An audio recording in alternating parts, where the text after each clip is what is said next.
Our top focus and beyond right now. Before South African President Cyril Ramaphosa arrived at the White House for a meeting with Donald Trump, he said that he was hoping to get something good out of the face-to-face meeting. But instead, the Oval Office, he was confronted by the US President about claims of white genocide. The ties between US and South Africa have taken a nosedive during Trump's second term. Ramaphosa had said he wanted a reset during the Oval Office meeting, and for several minutes he was doing really well, and then it all changed. Nearly 20 minutes into the meeting, the US President asked the lights to be turned low, and then his aides went on to play a video that he claimed proved genocide is being committed against white people, driving farmers to flee to the United States. We don't care. We can do whatever you want to do. Who are you to tell us whether we can occupy land or not? Can we draw my membership from this useless parliament? Yes, honorable member. Must never be scared to kill a revolution. Then Trump brandished a sheaf of newspaper cutting about recent killings in South Africa, saying that the country's white farmers have faced death, and horrible death. What would you like President Ramaphosa to do about the situation that we've just seen on the screen? I don't know. Look, these are articles over the last few days. Death of people. Death. Horrible death. Death. I don't know. A stunned Ramaphosa disputed Trump's claims, clarifying that the lawmakers seen during the video were from a minor party in the opposition.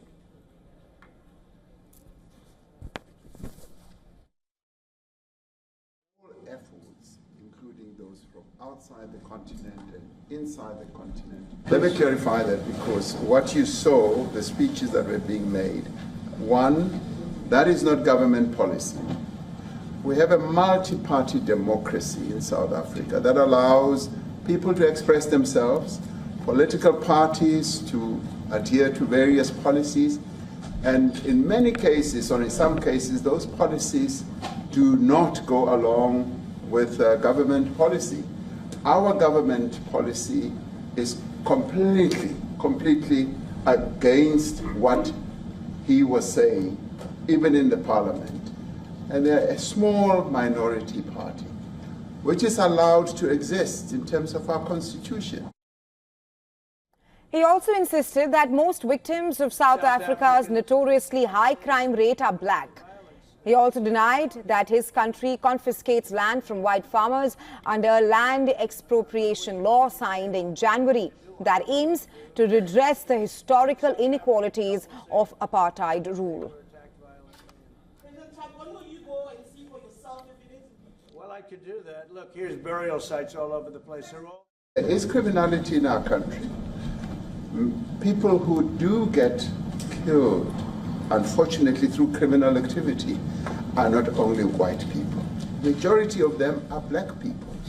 And we have now been utilized. The farmers are not black. I don't say that's good or bad, but the farmers are not black. And the people that are being killed in large numbers. But it did not seem to faze Trump, who went on to make more claims about land grab and killing of white farmers. Then Trump began to talk about the recent gift of jetliner from Qatar. Ramaphosa said he did not have a plane for the US president. I'm sorry, I don't have a plane to give you. I wish you did. I'd take it. I would take it. If your country offered the United States Air Force a plane, I would take it. But despite the showdown, Ramaphosa insisted that this visit was a great success. After the meeting, Ramaphosa told journalists that he was positive that there would not be a further rupture in US-South Africa ties. So I was rather pleased that there's a firm agreement and undertaking that we are going to continue engaging. So there's no disengagement. For us, that was one of the key outcomes that we had wanted. And joining us live on the show is Nathan Paul Southern, who is an operations director at the Eyewitness Project. Welcome to WION, sir.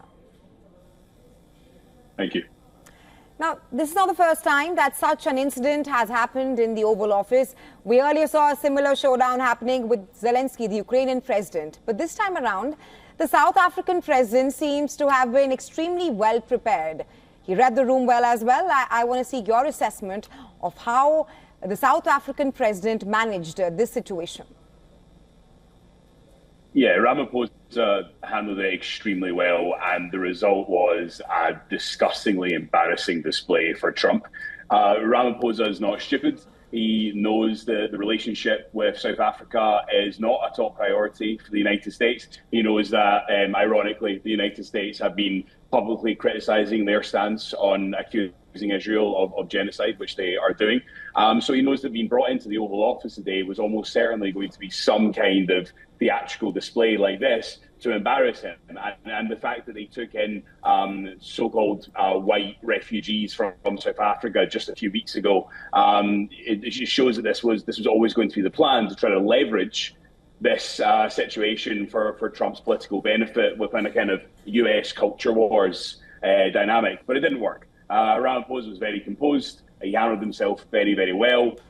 Trump looked like he was reaching. And Ramaphosa is also very aware that the end result will be Trump has got to do his little display. That will help with his base at home. But the reality is that won't impact any potential minerals deal that Trump actually wants to do with South Africa. So they kind of come away from this both winning to their respective audiences. Right, Mr. Southern, I also want to seek your assessment on the claims that were made. Trump's white genocide claim has been denied by Ramaphosa, who rather said that violence is a problem all across South Africa and not just against white people. Your views on this? Yeah, there's no serious legal claim to argue that South Africa is conducting a white genocide.